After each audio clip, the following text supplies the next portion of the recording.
Hello student, आप सभी कैसे हैं। आई होप आप लोग अच्छे होंगे, पढ़ाई कर रहे होंगे। तो फ्रेंड्स, आज की इस वीडियो में हम प्रश्नावली 1.4 की क्वेश्चन नंबर 3, 4 और 5 को कवर करेंगे।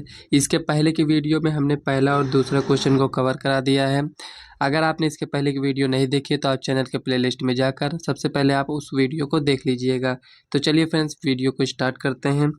इसमें दिया है तीसरे में, आपको याद होगा कि पाई को एक वृत्त की परिधि मान लीजिए ये सी है, तो और उसके व्यास मान लीजिए डी, मतलब व्यास को यहाँ पर डी माना गया है और परिधि को यहाँ पर सी माना गया है, के अनुपात में परिभाषित किया जाता है, अर्थात पाई बराबर सी अपान डी है। इस तथ्य का अंतर्विरोध करता हुआ प्रतीत होता है कि पाई अपरिमेय संख्या है। ये इस अंतर्विरोध का निराकरण आप किस प्रकार करेंगे। तो फ्रेंड्स, यहाँ पर सबसे पहले हम आपको बता दें कि इसमें आपसे कह रहा है कि जब ये पाई जो दिया है, ये पाई क्या है, एक अपरिमेय संख्या है यहाँ पर कह रहा है। और जब पाई एक अपरिमेय संख्या है, जब इसे हम सी अपान डी मतलब कि पी बटे क्यू के रूप में लिख दे रहे हैं, यहाँ पर लिख रहे हैं, तो ये जो पाई है ये परिमेय होना चाहिए, लेकिन ये अपरिमेय क्यों है, तो इसी को हमें बताना है। तो चलिए फ्रेंड्स, इसको हम कैसे सॉल्व करेंगे हम आपको बताते हैं। तो फ्रेंड्स, क्या आप जानते हैं कि वृत्त की परिधि किसे कहते हैं, मतलब कि सर्कमफ्रेंस ऑफ सर्किल। तो ये जो आपको ये दिख रहा है, ये बाउंड्री टाइप का, ये आपका वृत्त की परिधि है, मतलब कि सर्कमफ्रेंस ऑफ सर्किल है। और इसमें अगर हम देखें तो ये आपका क्या हो जाता है, मान लीजिए सेंटर यहाँ पर है, तो ये क्या है, ये व्यास है, मतलब कि डायमीटर। तो डायमीटर है, तो इसको हम डी से रिप्रेजेंट करते हैं, मतलब कि व्यास को हम डी से रिप्रेजेंट करते हैं। तो यहाँ पर थोड़ा हम समझ लेते हैं क्वेश्चन में जो हमसे कह रहा है। तो व्यास को हम डी से रिप्रेजेंट करते हैं, तो डी बराबर क्या है, व्यास है। और सर्कमफ्रेंस ऑफ सर्किल मतलब कि वृत्त की परिधि को यहाँ से हम किससे रिप्रेजेंट करते हैं, सी से। वृत्त की परिधि यहाँ पर लिख देते हैं।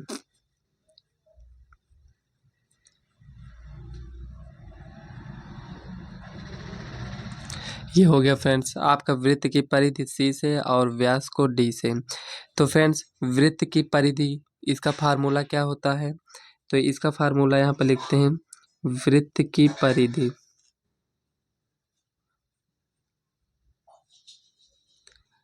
अभी यहाँ पर जो नहीं लिख रहे हैं इसमें हमें लिखना है, इसलिए इसको यहाँ पर अभी छोड़े हुए हैं साइड में, इसको हम आपको बता दे रहे हैं। तो देखिए फ्रेंड्स, वृत्त की परिधि होता है 2 पाई आर, ये होता है, आपने पढ़ा है 2 पाई आर। तो फ्रेंड्स, अगर हम इसको इस तरह ना लिख कर इसको हम इस तरह लिख दें 2r पाई, क्या ये गलत हो जाएगा, नहीं, क्योंकि गुणे के रूप में है, तो चाहे इसको यहाँ लिखें चाहे इसको कहीं भी लिख सकते हैं। तो ये 2r है क्या आपका, तो यहाँ पर आप देख सकते हैं कि ये क्या है, ये r है, ये क्या है, ये भी r है। तो डी हमारे पास क्या आता है, ये पूरा, ये जो इतनी भी बीच की दूरी है ये पूरा डी होता है। तो अगर हम ये आर है, मतलब कि ये त्रिज्या है यहाँ से लेकर यहाँ तक, और ये भी त्रिज्या है, अगर हम दोनों त्रिज्या को जोड़ दें तो हमारे पास क्या आता है, डी, मतलब कि आर आर 2r बराबर डी हो गया। तो यहाँ पर 2r की जगह पर हम डी लिख सकते हैं, यहाँ पर तो डी लिख सकते हैं यहाँ पर। तो फ्रेंड्स, यहाँ पर आप समझिएगा, तो ये 2r पाई क्या था, वृत्त की परिधि, इसको हम किससे रिप्रेजेंट किए हैं, सी से। तो 2r की जगह पर हमने डी लिख दिया और पाई है, पाई लिख देते हैं, तो पाई ये हो गया। तो क्वेश्चन में हमारे पास क्या दिया है, पाई बराबर सी अपान डी, ये दिया है। तो पाई यहाँ पर है, डी को यहाँ पर भेज दिए तो ये आ गया। क्वेश्चन में यही तो दिया है ना, तो वही क्वेश्चन में कह रहा है हमसे कि ये जो दिया है, जब ये पाई जो है ये अपरिमेय संख्या है, और ये जो लिखा है सी अपान डी, जब इसे हम पी बटे क्यू के रूप में दिखा रहे हैं और ये बराबर भी है, अभी हमने इसको जब सॉल्व करते हुए यहाँ पर आए हैं तो यहाँ पर ये बराबर है, और ये क्या है, अपरिमेय है, ये क्या है, इसे हम पी बटे क्यू के रूप में लिखे हैं, तो ये एक प्रकार से परिमेय है। तो जब ये परिमेय है और इसके बराबर हम इसको दिखा रहे हैं तो ये भी परिमेय होना चाहिए, तो इसको हम अपरिमेय क्यों बोलते हैं, तो उसी को हमें यहाँ पर लिखना है। तो चलिए फ्रेंड्स, यहाँ पर हम लिखकर इसको सॉल्व करते हैं। तो फ्रेंड्स इसमें आपको यही थोड़ा समझना है बस इसमें कि मतलब इसमें हमें सॉल्व कुछ नहीं करना है, बस इसमें हमें लिखना ही पड़ेगा बस। तो यहीं पर हम लिखते हैं। तो फ्रेंड्स सबसे पहले यहाँ पर लिखेंगे वृत्त की परिधि।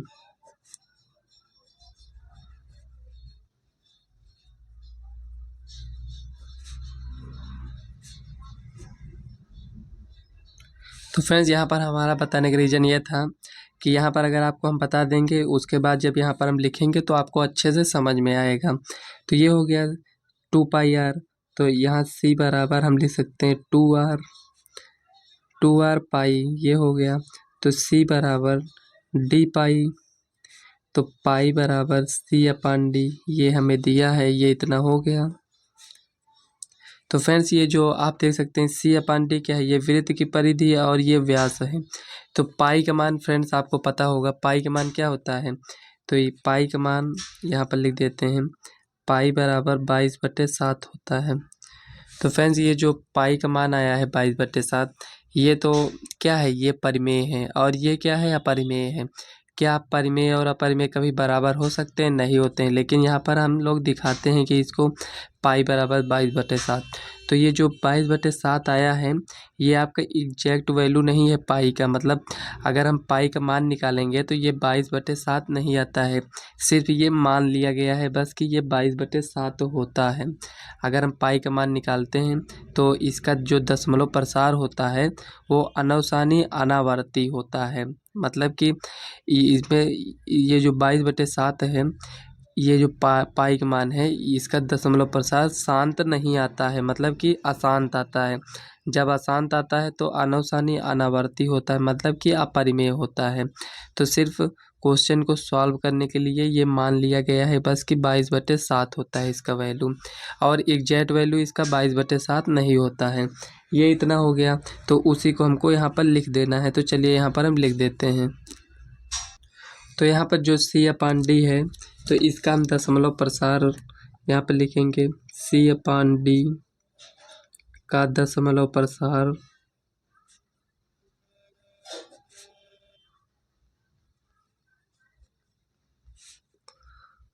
करेंगे तो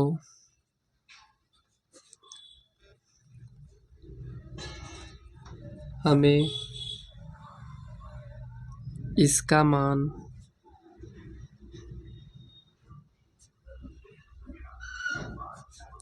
अनवसानी आवर्ती नहीं अनावर्ती प्राप्त होगा।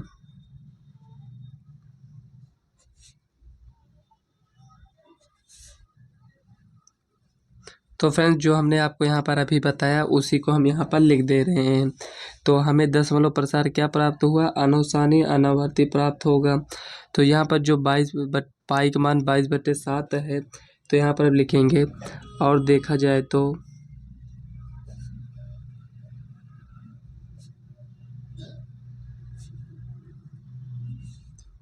पाई बराबर 22/7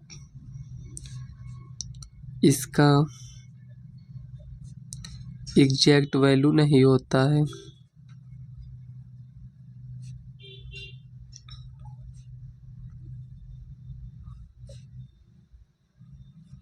तो फ्रेंड्स इसमें जो ये कह रहा था कि ये पाई अपरिमेय है और ये जो c/d ये परिमेय है, तो इसका अंतर्विरोध प्राप्त होता है। तो इससे हमें कोई अंतर्विरोध नहीं प्राप्त होता है, क्योंकि ये भी आपका अपरिमेय है और ये भी एक प्रकार से देखें तो ये भी आपका अपरिमेय ही है। तो यहाँ पर हम लिखेंगे, अतः इससे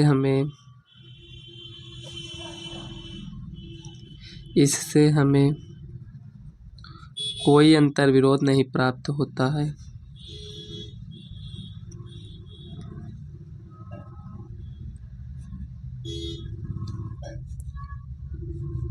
प्राप्त नहीं होता है।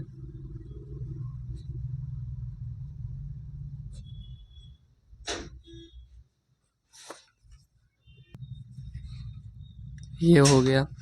तो फ्रेंड्स इसमें जो कह रहा था इससे हमें अंतर्विरोध प्राप्त होता है, तो इसमें हमें अंतर्विरोध इसलिए कह रहा था अंतर्विरोध प्राप्त होता है क्योंकि क्वेश्चन में ये मान लिया गया है कि ये परिमेय है, तो ये आप इसको मतलब ये अपरिमेय है तो इसको परिमेय क्यों माना गया है। तो वही हमें इसमें बताना पड़ेगा कि ये परिमेय है तो ये भी परिमेय, ये अपरिमेय है, मतलब ये अगर अपरिमेय है तो ये भी अपरिमेय ही है। तो उसीलिए यहाँ पर लिखे हैं कि अतः इससे हमें कोई अंतर्विरोध प्राप्त नहीं होता है। तो यहाँ तक आपका सवाल कंप्लीट हो गया। इसमें कुछ नहीं करना था, बस वही आपको समझना था और इसमें थोड़ा लिखना था बस। तो चलिए फ्रेंड्स नेक्स्ट क्वेश्चन को देख लेते हैं क्या दिया है। तो फ्रेंड्स इसमें चौथा क्वेश्चन दिया है, संख्या रेखा पर √9.3 को निरूपित कीजिए। तो फ्रेंड्स ये जो दिया है इसमें √9.3 को, इसे हमें किस में निरूपित करना है, हमें इसको संख्या रेखा पर निरूपित करना है। तो चलिए फ्रेंड्स इसको हम संख्या रेखा पर निरूपित कर लेते हैं। तो फ्रेंड्स यहाँ पर हमें हल करना है, रचना चरण लिखना पड़ेगा। तो इसे हमें क्या करना है, संख्या रेखा पर √9.3 को निरूपित करना पड़ेगा। तो फ्रेंड्स यहाँ पर हमें 9.3 सेंटीमीटर का एक लाइन ड्रा करना है। तो यहाँ पर आप देख सकते हैं कि यहाँ से देखें तो 1 2 3 4 5 6 7 8 9, तो यहाँ पर 9.3 यहाँ पर आएगा। तो चलिए इसको हम ड्रा कर लेते हैं, थोड़ा और ऊपर ड्रा करेंगे। तो देखिए फ्रेंड्स यहाँ पर आपको इसको नाप कर ऐसे ड्रा कर लेना है। तो ये 9 हो गया, ये 1 2 3 यहाँ से ये इतना, ये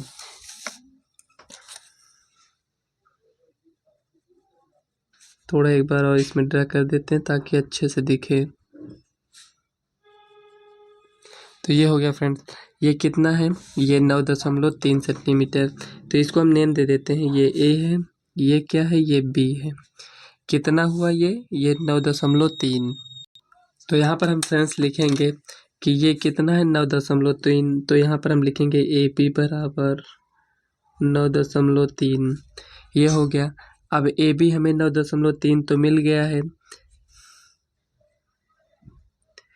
अब हमें क्या करना पड़ेगा, ये जो ए बी है इससे हमें बी से 1 सेंटीमीटर आगे और बढ़ाना पड़ेगा इस रेखा को। तो चलिए 1 सेंटीमीटर हम और बढ़ा लेते हैं। तो 1 सेंटीमीटर हम मान लीजिए यहाँ से ये यहाँ तक आएगा, ये यहाँ तक आएगा। तो इसको हम ड्रा कर लेते हैं यहाँ। देखिए फ्रेंड्स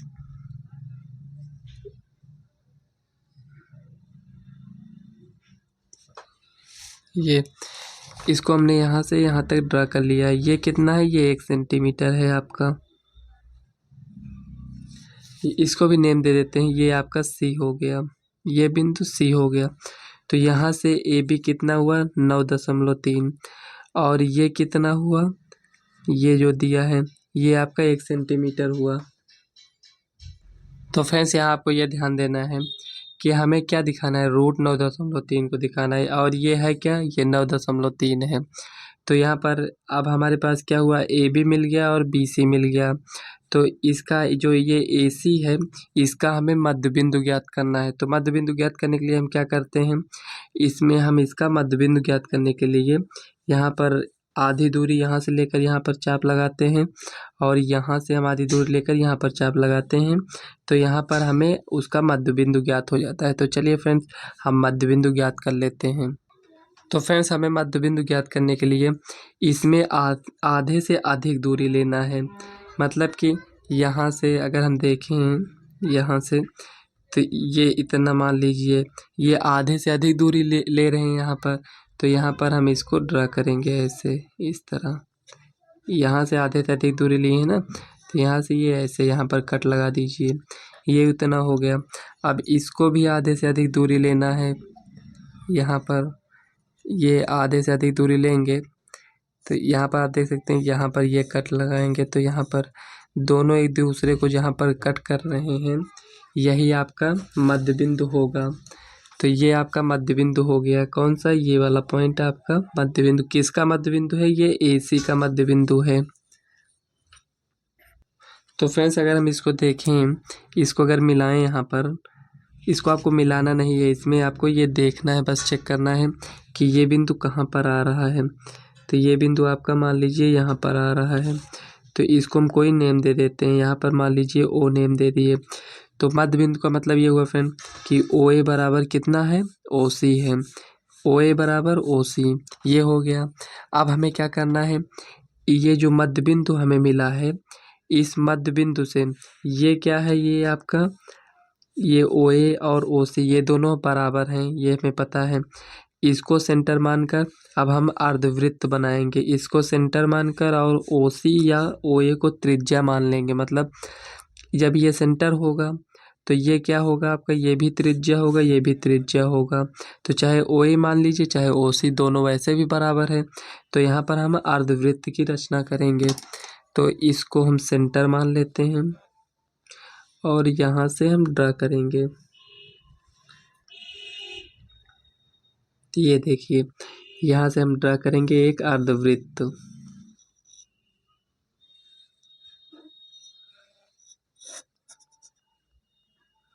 देखिए फ्रेंड्स, यहाँ पर हमने अर्धवृत्त को इसमें ड्रा कर लिया है।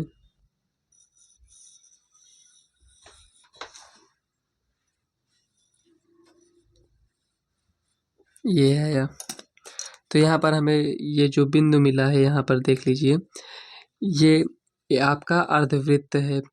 यहाँ पर देखिए, ये यहाँ से ये गया है यहाँ तक, ये आपका क्या है, ये यहाँ से अगर इसको मिला दें यहाँ से यहाँ तक, तो ये भी आपका त्रिज्या होगा। यहाँ से मिला ये भी त्रिज्या, और यहाँ से कोई भी मिलाएंगे कहीं से भी, ये आपका त्रिज्या। मतलब लेकिन यही सेंटर से हमें यहाँ से यहाँ दूरी, यहाँ से यहाँ दूरी और यहाँ से यहाँ तक की दूरी, ये आपका त्रिज्या ही कहलाएगा।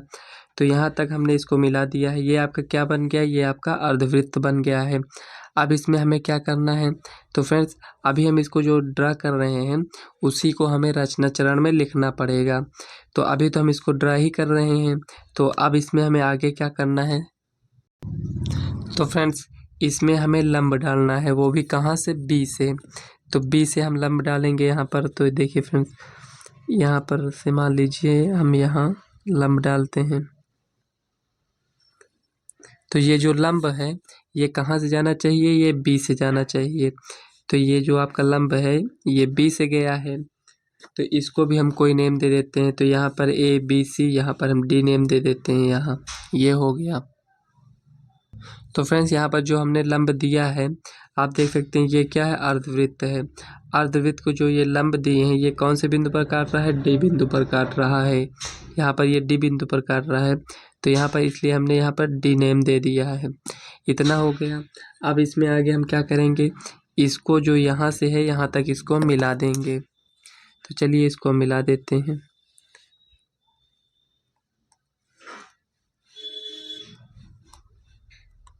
यहाँ पर डॉट डॉट कर कर हमने इसको मिला दिया है।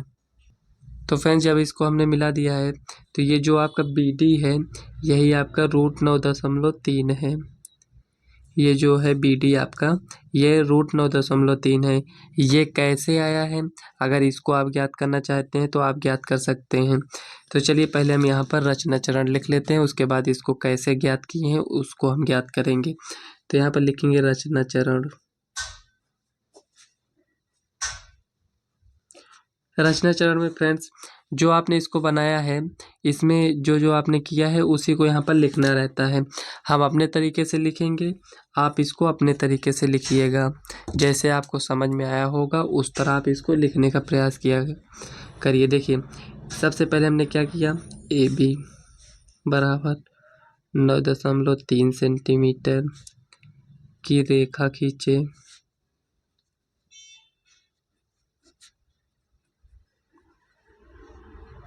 सबसे पहले हमने क्या किया था, ए बी एक रेखा 9.3 सेंटीमीटर का खींचे। उसके बाद क्या किए हैं, बिंदु बी से सी तक 1 सेंटीमीटर तक आगे बढ़ाए। ये हो गया, यहाँ से यहाँ तक हमने बढ़ाया। उसके बाद क्या किए हैं, ये जो यहाँ पर ये हमने क्या किया था, ये जो AC था इसका लंबवर्धक किए हैं। तो यहाँ पर लिखेंगे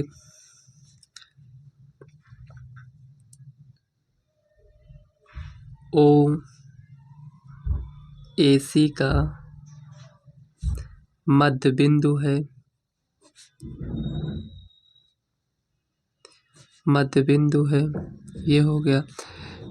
और यहाँ पर क्या है, ये जो अर्धवृत्त इसके बाद हमने बनाया था, मतलब कि ये ए यहाँ पर कोई नेम दे दीजिए, मान लीजिए यहाँ पर डी है, यहाँ पर हमने ई नाम दे दिया है, तो यहाँ पर लिखेंगे ए ई सी अर्धवृत्त की रचना किए।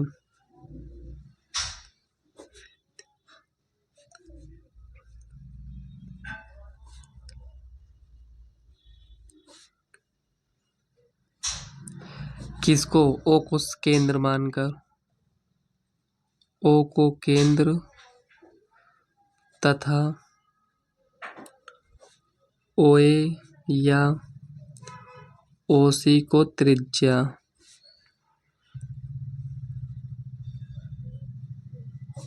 ज्या मानकर। ये हो गया। अब क्या किए हैं, बी से डी को मिलाए,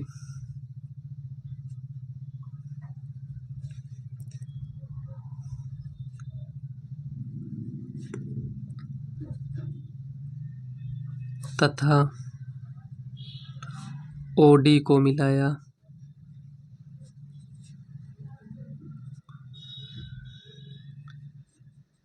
ये हो गया। अब देखिए फ्रेंड्स, यहाँ पर हमें बी डी क्या मिला, बी डी बराबर √9.3 हमें मिला। फ्रेंड्स, तो फ्रेंड्स आप देख सकते हैं यहाँ पर हमने इसको कह तो दिया कि ये √9.3 है। क्या बी डी √9.3 है? क्या ये सच में सही है? तो इसे हम चेक करते हैं। तो अभी आपने देखा कि ये यहाँ से यहाँ तक कितना था, यहाँ रुकिए बना देते हैं यहाँ तक ताकि समझ में आए। ये देखिए, इसकी यहाँ से यहाँ तक की बीच की दूरी कितना है, 9.3 कहेंगे आप। और यहाँ से यहाँ तक की दूरी कितना है, 1 है। अगर हम पूरी दूरी को अगर देखें तो कितना है, ये 9.3 यहाँ तक है और ये कितना है, 1 है। अगर हम दोनों को जोड़ देते हैं तो हमारे पास क्या आ जाएगा, तो यहाँ पर 9.3 में 1 को जोड़ेंगे तो 10.3 हो जाएगा। तो 10.3 है क्या, ये डायमीटर है आपका, मतलब कि व्यास है पूरा। तो अगर हम त्रिज्या ज्ञात करना चाहें, मतलब कि यहाँ से ओ से ए तक या ओ से सी तक के बीच की दूरी ज्ञात करना चाहें, तो हमें पूरा डायमीटर पता है। अगर हम डायमीटर का आधा कर देते हैं तो हमें क्या मिल जाएगा, त्रिज्या मिल जाएगा। तो चलिए यहाँ पर हम आधा करते हैं।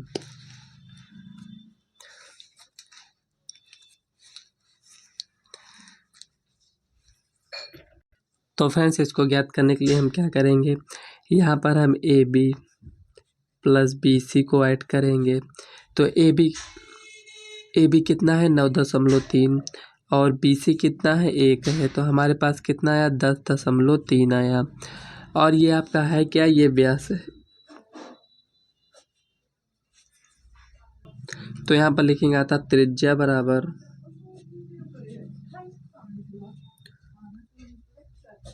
बराबर क्या होगा, 10.3, मतलब डायमीटर का आधा क्या होता है, त्रिज्या होता है। तो इसका आधा करेंगे तो त्रिज्या, तो त्रिज्या हमें कितना मिला है, 10.3/2। तो ये त्रिज्या हमें मिल गया, मतलब कि ओ ए कहें या ओ सी कहें, तो हमें ये त्रिज्या जो मिला है ये ओ ए बराबर ओ सी है। ये त्रिज्या मिल गया। अब हमें जब त्रिज्या मिल गया है, मतलब कि चाहे ओ ए हो या सॉरी फ्रेंड्स, ओ ए हो या ओ सी हो, जब हमें त्रिज्या मिल गया है तो ये हमें ज्ञात करना है, मतलब कि बी डी सच में इतना आ रहा है कि नहीं। तो जब ये त्रिज्या है तो क्या ये त्रिज्या नहीं होगा, मतलब ये जो ओ डी है ये भी आपका त्रिज्या होगा। तो ये त्रिज्या है, तो ये आपके पास कितना आया है, ये आया है 10.3/2। ये हमें मिल गया। अब हमें इसको ज्ञात करना है, ये जो है ओ बी। तो ओ बी हमें कैसे ज्ञात होगा, ये पूरा क्या है, ये आपका त्रिज्या है। अगर हम ओ सी में से, मतलब ये पूरे में से बी सी को माइनस कर दें, इतना 1 को माइनस कर दें तो हमें क्या मिल जाएगा, ओ बी मिल जाएगा। तो यहाँ पर हम लिखेंगे ओ बी बराबर ओ सी माइनस बी सी। तो OC कितना है, मतलब कि त्रिज्या 10.3/2 माइनस BC कितना है, 1 है, ये हो गया। तो 10.3 माइनस 2/2, तो 10 में 2 गया 8.3/2। अब हमें क्या मिला, यहाँ पर हमें ये मिल गया, मतलब कि 8.3/2 ये मिल गया। तो जब हमें 2 मिल गया है तो इसको हम ज्ञात करें, क्योंकि ये हमें नहीं पता है कि ये इतना आएगा कि नहीं। यहाँ पर तो हमने लिख दिया, तो हमें बताना पड़ेगा कि ये इतना आएगा कि नहीं। तो हमें कर्ण पता है और ये आधार पता है, तो ये हमें लंब ज्ञात करना है। तो आप देख सकते हैं कि ये एक प्रकार से समकोण त्रिभुज दिख रहा होगा। तो यहाँ पर हम पाइथागोरस प्रमेय लगाएंगे। तो यहाँ पर हम लिखेंगे पाइथागोरस प्रमेय से।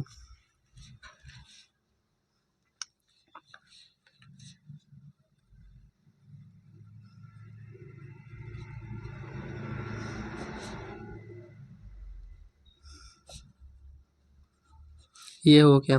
तो पाइथागोरस प्रमेय लगाएंगे तो हमें क्या मिलेगा, यहाँ पर हमें क्या ज्ञात करना है, हमें ज्ञात करना है BD।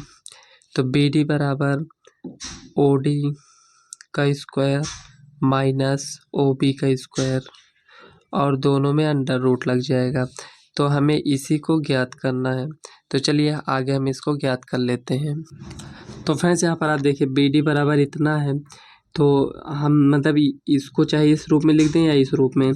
तो यहाँ पर BD हमें ज्ञात करना था, तो BD स्क्वायर बराबर OD हमारे पास कितना है 10.3/2 का स्क्वायर माइनस OB कितना है 8.3/2 का स्क्वायर, ये हो गया। तो हमें इसका स्क्वायर और इसका स्क्वायर कर कर यहाँ पर लिखना है। तो यहाँ पर हम लिखेंगे 10.3/2। तो इसका स्क्वायर करेंगे तो कितना आएगा, इसका करेंगे तो कितना आएगा। तो चलिए यहाँ पर इसको स्क्वायर कर लेते हैं। तो 10.3, तो दशमलव को अभी हटा देते हैं। तो 103 का स्क्वायर करें तो कितना आएगा। तो देखिए 3 त्रिक का 9, 3 0 में 0, 3 1 का 9, 3 इंटू 0 तिक 0 0 0, ये हो गया।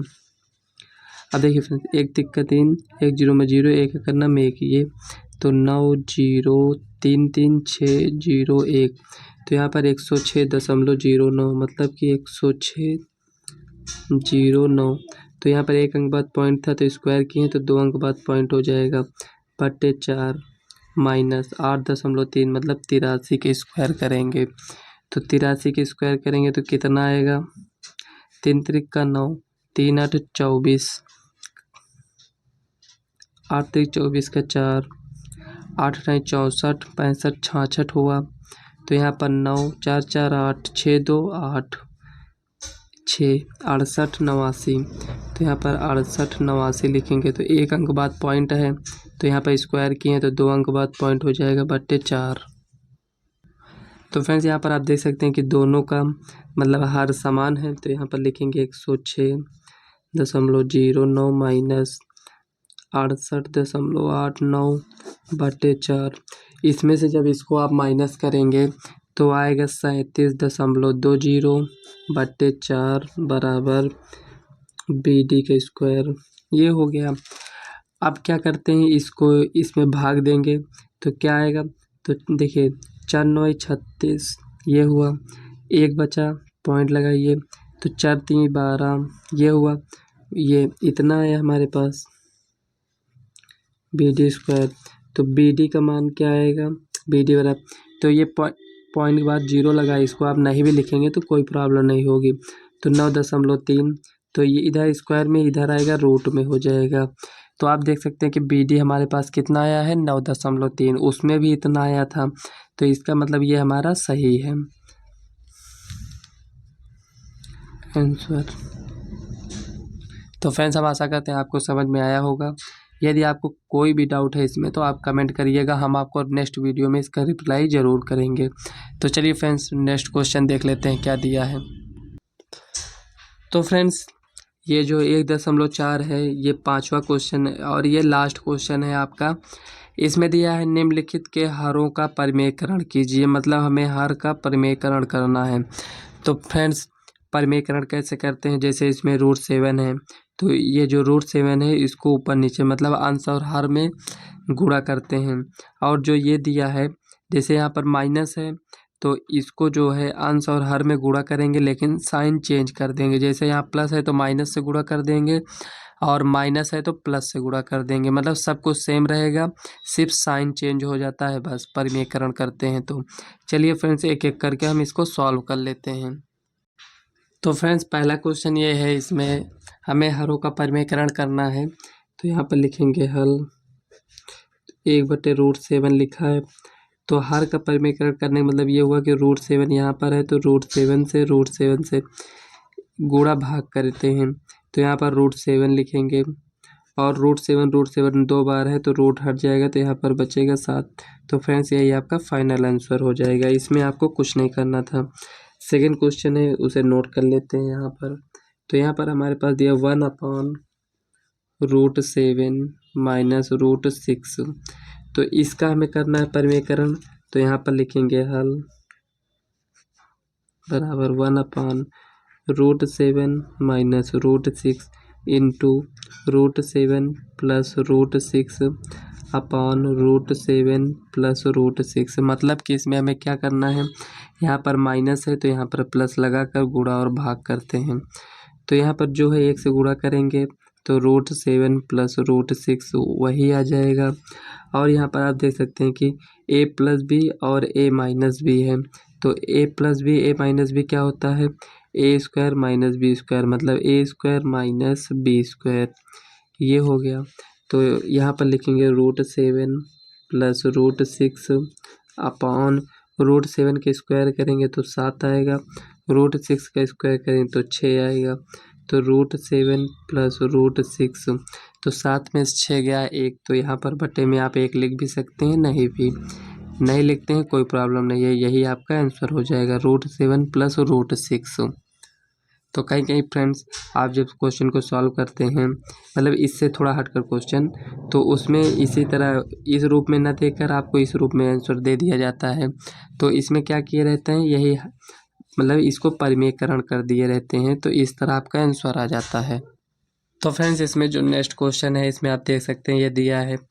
तो इसमें हम क्या करेंगे, यहाँ पर प्लस है तो साइन चेंज कर हम ऊपर नीचे मतलब आंसर और हर में गुणा और भाग करते हैं।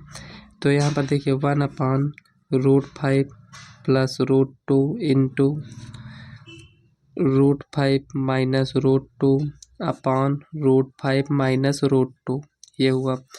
तो यहाँ पर हम देख सकते हैं कि √5 - √2 अपॉन a+b a-b, तो √5 का होल स्क्वायर माइनस √2 का होल स्क्वायर, ये हुआ। अब देखिए √5 - √2 अपॉन √5 का स्क्वायर करेंगे तो 5 माइनस √2 का स्क्वायर करेंगे तो 2, तो √5 - √2 अपॉन 3, यही आपका आंसर हो जाएगा। तो चलिए नेक्स्ट क्वेश्चन को सॉल्व करते हैं, उसमें क्या दिया है तो इसको नोट करते हैं फ्रेंड्स। यहाँ पर दिया है 1/√7 - 2 दिया है, तो इसको हल करेंगे। तो यहाँ पर हम क्या करेंगे, इसको 1/√7 - 2 इंटू √7 + 2 अपॉन √7 + 2। तो यहाँ पर √7 + 2, तो फ्रेंड्स यहाँ पर 1 है इसलिए गुणा करेंगे तो इतना ही आ जाएगा। हो सकता है यहाँ पर मान लीजिए 2 होता तो एक बार इसमें गुणा करते एक बार इसमें, लेकिन 1 है तो गुणा करेंगे तो उतना ही आ जाएगा। तो यहाँ पर √7 का आपको यहाँ पर a+b a-b के रूप में दिख रहा होगा, तो यहाँ पर √7 का स्क्वायर माइनस 2 का स्क्वायर, ये हो गया। तो √7 + 2 अपॉन √7 के स्क्वायर करेंगे तो 7, 2 का स्क्वायर करेंगे तो 4 इक्वल टू √7 + 2 अपॉन 7 में से 4 गया 3, तो यही आपका फाइनल आंसर हो जाएगा। तो फ्रेंड्स ये आपका 5वां क्वेश्चन था। 5वें क्वेश्चन में 4 क्वेश्चन थे जो आपके कंप्लीट हो चुके हैं। और फ्रेंड्स ये आपका जो प्रश्नावली 1.4 था ये कंप्लीट हो चुका है। इसके आगे की प्रश्नावली हम नेक्स्ट वीडियो में कवर करेंगे। तो फ्रेंड्स आज की इस वीडियो को हम यहीं तक रखते हैं। अगर वीडियो आपको पसंद आए तो वीडियो को लाइक व चैनल को सब्सक्राइब कर लीजिएगा, ताकि आने वाले वीडियो का नोटिफिकेशन आप तक सबसे पहले पहुँचे। तो चलिए फ्रेंड्स मिलते हैं नेक्स्ट वीडियो में, तब तक के लिए बाय।